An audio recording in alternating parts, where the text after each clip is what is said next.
98.7 KISS FM with cool DJ Red Alert doing the mixing.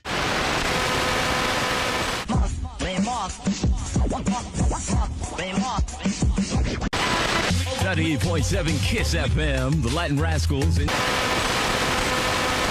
The God Cops of Hip Hop, Mr. Magic. If I can go back in time and tell my younger self that I'd witnessed history unfolding, and that I'd be old as hell 40 plus years later, I doubt I'd listen. I was too stubborn and ignorantly believed that I'd stay young, and new MCs would constantly churn out music for NYC that would be instant classics today. A lot of those earlier MCs are long forgotten, yet the ones here still tour, and we old heads get nostalgic about music during this period in time, what gave us eargasms. I'm gonna keep this a buck. Oof, there's me, with the fake gazelles on. The 1980s booty shorts, socks that damn near came up to my chesticles, pimping on Park Avenue, at the knockoff joints called gazelles from a street vendor. I know that was a style back in the day, but I can't believe our parents let us go all dressed like that with those booty type shorts. Anyway,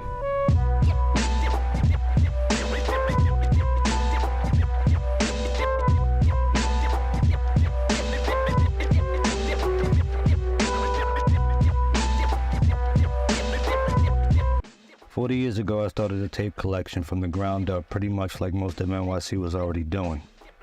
The thing is, I had no idea that I was on the ground floor of what I personally believe was the golden age of hip-hop. In 1983, I lived right uptown in the Bronx, 1750 Sedgwick Avenue to be exact, down the street from 1520, right across from River Park Towers in the Harlem River, which separated us from Manhattan. Solid area before the crack epidemic fully hit. While crackheads were waiting for the 1st and 15th of every month. To stay out of trouble during the summer, we played full-court basketball, swam at Roberto Clemente State Park, or went to a summer camp at Bronx Community College. On this particular day, the summer camp, I saw this dude with a heavy-looking boombox blasting a jam I'd never heard before. It was by Gaz, and the song was Sing Sing. Some DJ was cutting the hell out of this disco joint. Right then and there is what made me want to start recording tapes for myself. But I was young, had no working papers as a minor for a summer job, so any money I did get went to buying comic books. Dead ass. Once the school year started, I had to bide my time. As long as I looked fly doing it, I went to the High School of Art and Design. In that time frame, most of us sported Lee's, Shams the Baron shirts, Pumas, Adidas, Kangos, name belts, sheepskins, leather bomber jackets. I personally did most of my shopping on Fordham Road in the Bronx, Delancey Street in the city, or the Aqueduct Flea Market in South Ozone Park, Queens. The current trend in music being played at the time was damn near synonymous with how we dressed. Around Christmas of that same year, my pops bought a stereo system for me to use that had a tape deck. Now for a while we were going to school, we listened to the radio. 98.7 KISS to be exact. They almost always dropped on the radio by the Crash Crew, but by then things were slowly changing. RunDMC dropped Suck MCs and It's Like That on Profile Records, while the Fearless Four kept the movement going with Elektra Records by releasing Problems of the World. This was a year before Def Jam, before Tila Rock and LL Cool J. Sugar Hill Records was slowly being phased out. Not completely, mind you, but it was happening. For a while, most of the Black and Latino listeners started listening to Mr. Magic on 107.5 WBLS. Keep in mind though, I had no idea Mr. Magic was on WBLS or WXBI. I personally regret not knowing this. Also during this time frame, 98.7 KISS had mixes done by Tony Humphries and Shep Pettibone, and man, they were killing it. If you heard a mix that you'd never heard before on that station, like say Paul McCartney and Michael Jackson Say, and in the middle of that mix you heard 98.7 KISS, Master Mix, that's what they were doing. I mean, all that's well and cool, but we youngins wanted that rap shit, because that's what we gravitated towards. The adults couldn't stand it, understand it, and didn't appreciate it. Then again, hip-hop culture, with rap music gaining traction, had basically replaced disco. It's not our fault, we couldn't even get in the club, so we had to do the park jams. So what did we do on Friday and Saturday nights? Pop in a tape, start recording, and trust, that's exactly what we did. By now, Buffalo Gals from the world's famous Supreme Team and beatbox from the Art of Noise were staples in hip-hop. The mentality was, if it didn't fit into the soul, R&B, or electro freestyle genres, then it had to be rap music, especially if it had drums that you could bop your head to. We didn't mind. We were hungry for new material, and a lot of it actually seemed experimental. So Red Alert and Chuck Chillout fed us this music over the weekend like we were all gremlins, yet they stopped at midnight. In my opinion, this was the beginning of the golden age of hip-hop, and most of us didn't even know it at the time, and the struggle was real if your tape popped or got jammed in your boombox. That's when you had to get the tools to fix it. Why bother? Because you probably had one of the illest mixes on that tape, or Chuck Chillout did one of the sickest scratches on that particular tape, and you had to get it fixed. I'm being honest. Now, one of the first joints I started recording was It's Yours by Tila Rock and Rockbox by RunDMC. Red Alert made sure to spin and cut it up like crazy. Those joints are moving in the streets and on the radio hard. People seem to forget this, but It's Yours was the very first rap record on Def Jam.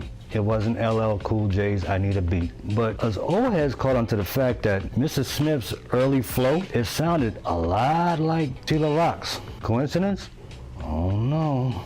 Anyway, peep game. Before they were the Beastie Boys, they were friends with Rick Rubin, who produced the track. A young kid at Rock was there in the studio with T when he recorded the jam, along with some grown-ass women. You know in the record when T says, "Do you like it?" and the crowd says, "Yeah." That's at Rock, and the women doing the crowd voices. Real talk. Even more interesting, Rick Rubin wanted to sign Special K from the Treacherous 3 for this, but he couldn't do it because Special K was still signed with Sugar Hill Records as part of the Treacherous 3. So he went with Special K's brother, Tila Rock. Even more ironic, Kid at Rock tasted Brass Monkey for the very first time that night, and they sampled It's Yours for Paul Revere 2 years later. Mess your head up, right? This stripped down jam was hot on the streets of New York. You couldn't go anywhere without hearing it. Your moms knew this song. Your grandma's put in her teeth just to recite the lyrics. Your crazy uncle stopped playing spades, put his Colt 45 down just to listen to this song. If a cop busted you playing this shit on a boombox on the train, he let you off with a warning and start bopping his head till you get off at 86th Street. That's how dope this record was. Or back in the day, we used to say it was fresh. However, Red and Chuck spun another joint. When I said new material seemed experimental, I wasn't kidding, because RunDMC dropped Rockbox. Bruh. Okay, in 2023, we take it for granted. We're used to it. But Run and D self-appointed themselves as the kings of rap and roll. We all know that. But in 1984, this was totally different. Like, totally new. We had never heard no shit like this before. For some context, you guys have to understand something. We had nicknames for each borough. I mean, to us, it was just 4 boroughs. Or like Birdman from the 5th floor. Deadass, it was just 4 boroughs. We didn't even think about Staten Island until Wu-Tang Clan came along and put Shaolin on the map. It was basically who had the better borough because of who we grew up with, who our friends were, what rapper represented it. That's all it was, like a competition thing. Now for the Bronx, we started this hip hop shit. That was home, and we took pride in it. Despite it having more abandoned buildings than the Knicks winning championships, Grandmaster Flash and the Furious had dominated for a minute, and now Tila Rock had the streets on lock. RunDMC were from Queens though, specifically Hollis. They had dropped 2 hot joints previously, and when they dropped Rockbox, that song hit the ground running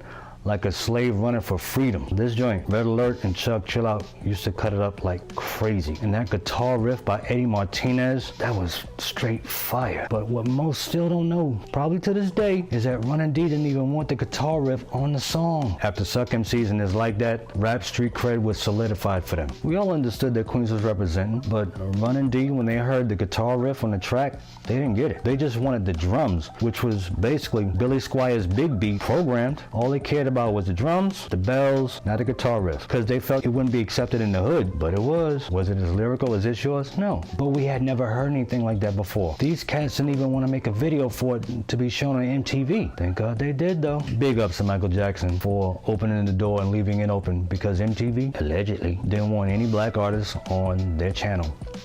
This rap and rock combo got white kids who probably never listened to rap music and never got into hip-hop culture to take notice and start listening. If joints like these were gonna drop and evolve on Friday and Saturday nights, then you already know. Now to be fair though, I missed a lot of the good stuff that got no radio play. The Cold Crush Brothers tapes that got circulated around the city, and the Mo D Busy Bee Battle at Harlem World, I missed it. Ain't gonna lie though, giving someone a blank tape ain't exactly a risk, but Giving someone a tape with all that material on it? You'd rather give up your Jerry Curl activator or your new kicks. Please do me a solid for the YouTube algorithms. Drop a like, comment, subscribe, tell your mom, tell your auntie that you should date 4 drug dealers way back in the day. There's a lot of material to cover. Know the ledge.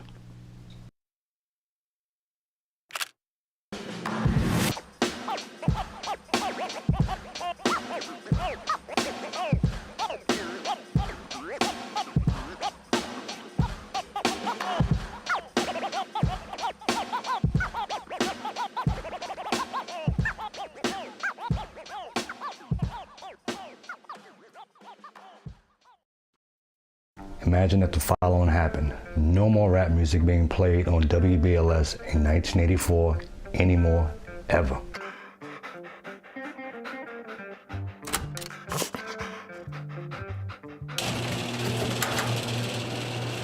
After the last video, I had plenty of things to discuss.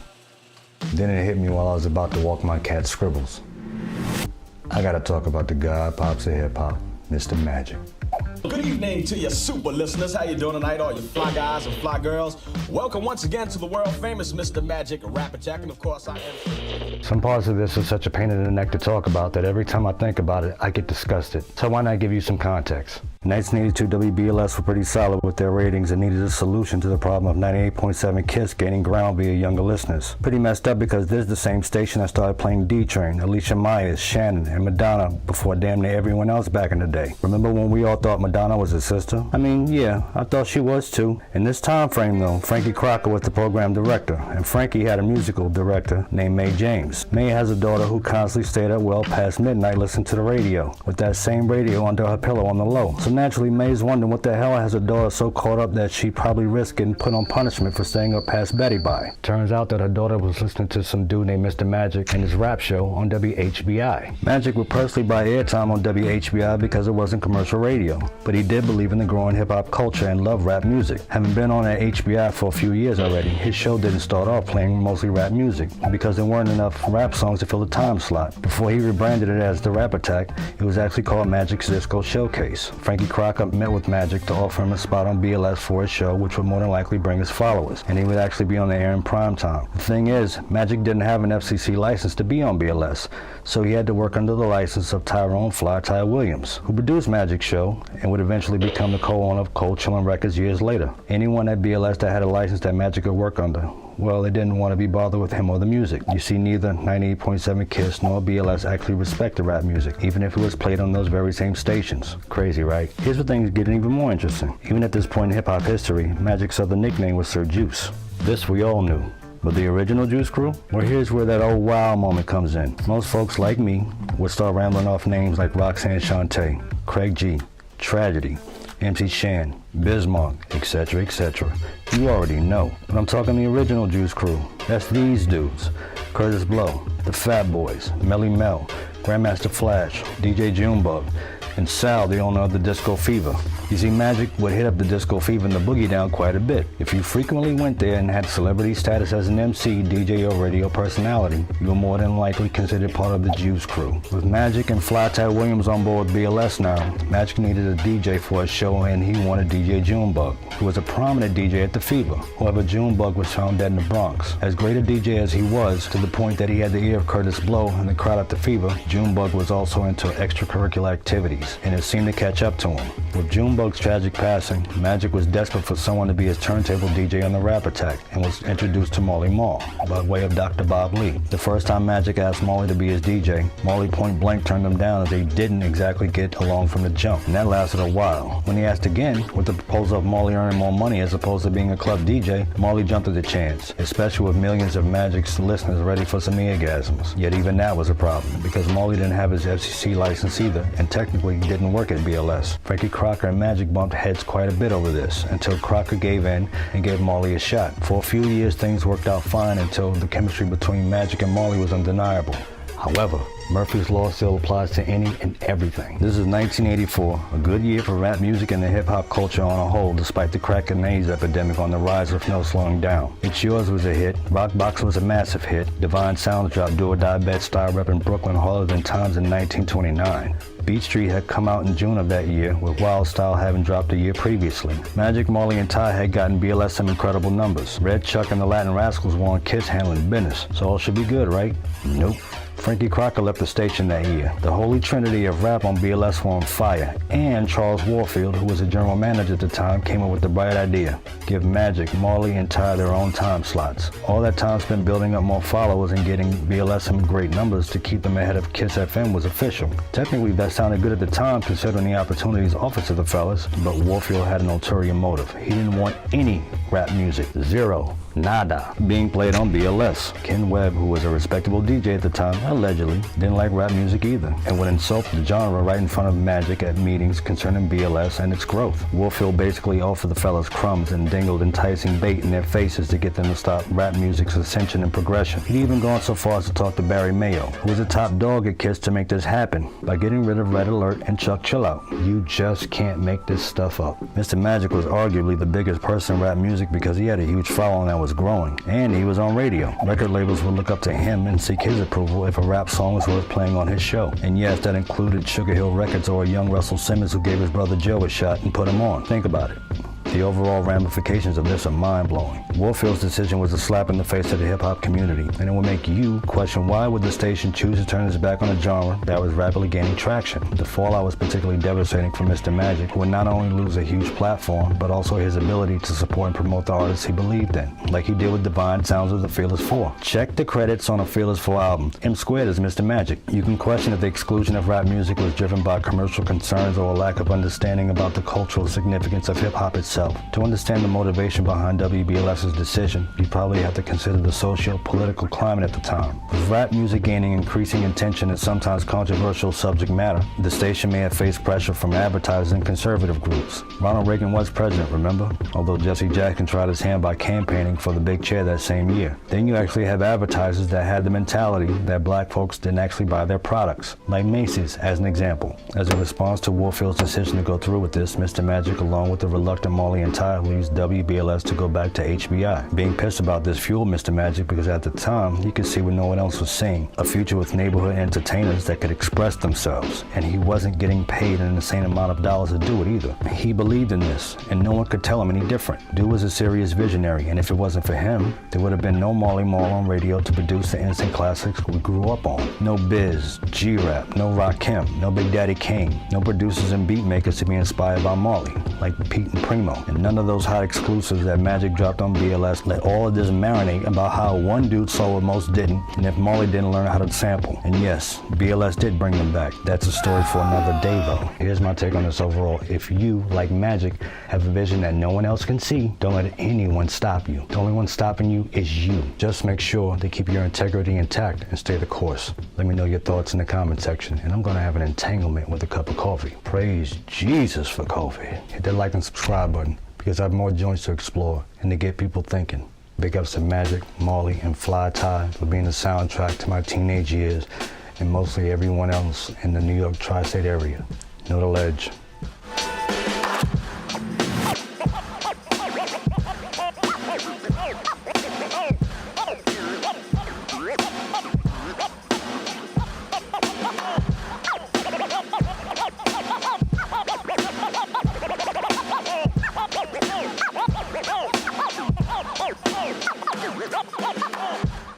Finally, the ones responsible for the murder of Jam Master Jay were found guilty. Over 20 long years for this to happen. Yo, what's up? Yo, my homeboy and partner DJ Run wants to come out and help me out, but he said y'all don't sound loud enough. So if y'all want him to come out here and say some of them fresh rhymes, somebody say run. You say run. Go out, say run. Everybody say run. Come on, just clap your hands, everybody. I'll be honest, I had no idea how to approach making a video like this. I was a huge RunDMC fan since they first dropped It's Like That and Suck MCs back in 1983. But how do I make a video about this group, these duo MCs, and this cool as hell DJ? I don't know.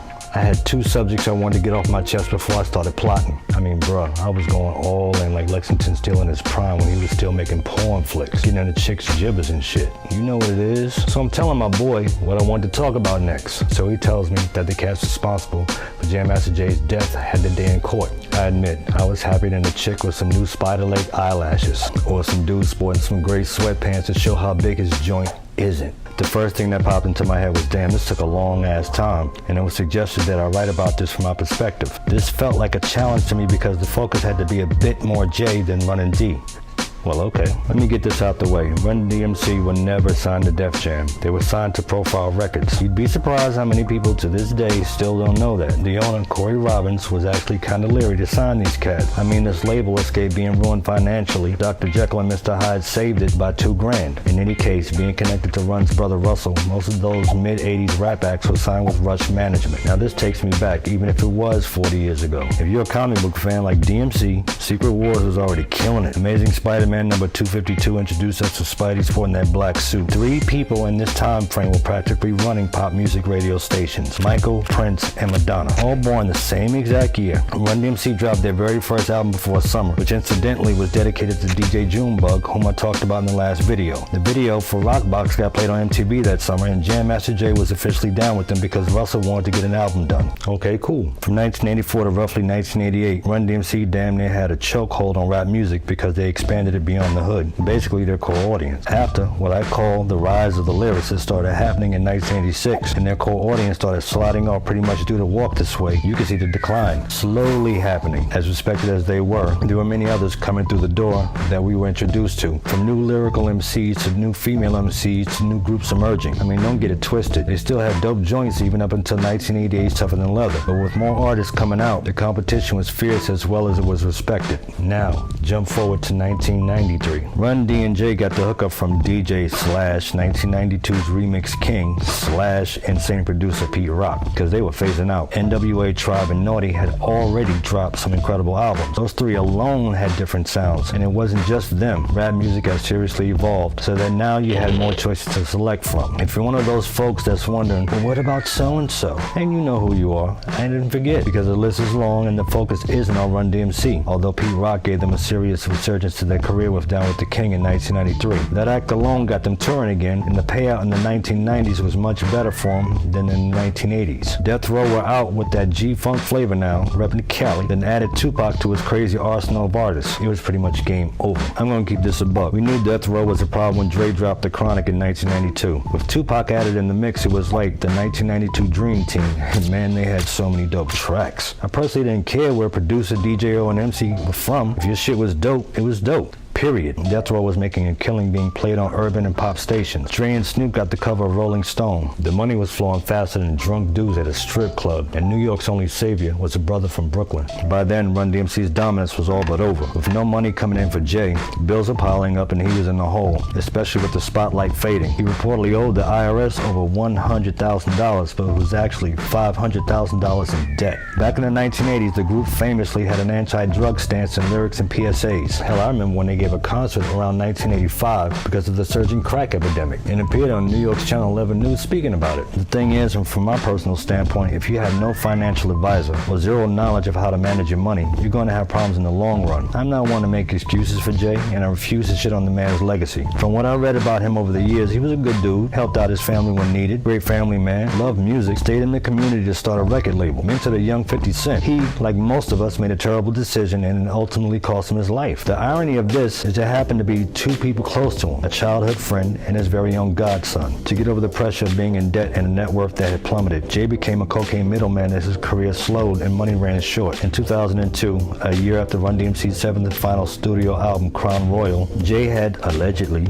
acquired 10 kilograms, 22 pounds of cocaine. To get it distributed, he brought in Ronald Washington, his childhood friend, and Carl Jordan Jr., his godson, to make this happen in the Baltimore area. The thing is, Ralph Mulgrove, a drug dealer, dealer based in Baltimore didn't want to work with Washington. He knew Washington from way back in the day and actually wanted to put a hot one in him on sight scene. The animosity was a bit thick, and Mulgrew refused to do the deal with Jay if Washington was involved. Mulgrew lived in Baltimore at the time and oversaw a cocaine distribution ring with about 25 workers. Since he wouldn't comply, Jay cut Washington and Jordan Jr. out of a potential $200,000 payday, which pissed them off to the highest point of festivity. Mulgrew had spent 12 years in federal prison on a drug-related conviction before his release in 2013. He testified only after being arrested on a material witness warrant, which can be used to compel court appearances. Days leading up to his death, Jay seemed more worried than usual, and he stayed strapped. On October 30th, 2002, Washington and Jordan entered a previously locked fire escape exit door at the back of Jay's recording studio, located on Merrick Boulevard in Jamaica, Queens, with the help of accomplice Jay Bryant, who incidentally will be tried in January of 2026 in a separate trial. Ronald Washington and Carl Jordan went upstairs to the recording studio where Jordan greeted Jay. At the time, Jay was sitting on the couch playing a video game and reviewing paperwork with his business manager. Initially happy to see Jordan, things went south fast. Jordan pointed a gun at Jay and fired 2 shots at close range. One shot hit him in the head and he died instantly. Jay's business manager tried to dip out after witnessing this, but was caught by Washington. He pointed a gun at her face and demanded that she lie on the floor, after which Washington, Jordan, and Bryant fled the scene. The defendants later openly made admissions to their associates implicating themselves in the fatal shooting or bragging about being the shooter of Jam Master Jay. After Jay's murder, Run announced the official breakup of RunDMC. This execution of pure act of revenge was finally made right, with Washington and Jordan having had their day in court, and millions couldn't be happier. The sad and tragic part of all this is that Jay left behind an incredible legacy, which most of us will never forget. During their heyday, people typically think that it was Run that fired up the crowd. No, that was Jay. Jay brought that energy. The look of RunDMC, the Godfather hats, sporting Adidas, that was Jay. When Mr. Magic had DJs visiting BLS and none could deal with how the equipment was set up, only one cat wasn't scared to shine when competing with Marley Marl on those turntables. Again, Jay. I still have those tapes where Jay set the mood for the crowd at the Apollo and then in Madison Square Garden back in 1986. It was all Jay. This is how I personally want to remember the man. He was that dude, and I refuse to think negatively over a terrible mistake that cost him his life. If we were all saintly, chances are churches wouldn't exist. Do me a solid. Hit the subscribe button, keep hitting your boy with some coffee, and keep your integrity intact. Know the ledge.